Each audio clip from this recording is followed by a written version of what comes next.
नमस्कार.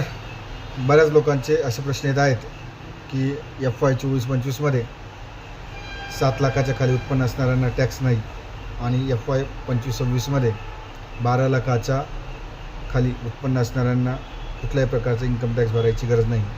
तर मग इन्कम टॅक्स रिटर्न भरायची गरज आहे का? तर याचं उत्तर आहे होय, तुम्हाला इन्कम टॅक्स रिटर्न भरायची गरज आहे.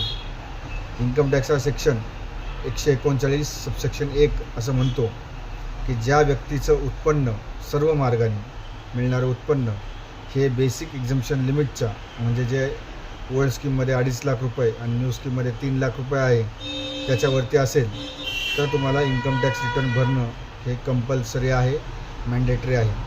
त्याचप्रमाणे ज्या कंपन्या जे private limited company, public limited company किंवा पार्टनरशिप फर्म त्याच्यामध्ये LLP सुद्धा आहे तर त्यांनाही इन्कम टॅक्स रिटर्न भरणं हे कंपल्सरी आहे.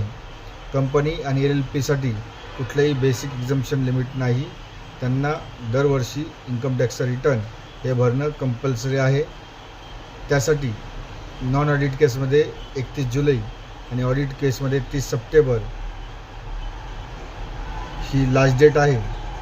30 सप्टेंबरच्या आधी ऑडिट कंप्लीट करून घ्यायचं आहे तर 31 ऑक्टोबर ही इन्कम टॅक्स रिटर्न भरण्याची लास्ट डेट आहे. तरी सर्वांनी आपले रिटर्न योग्य वेळी भरून घ्यावे. धन्यवाद.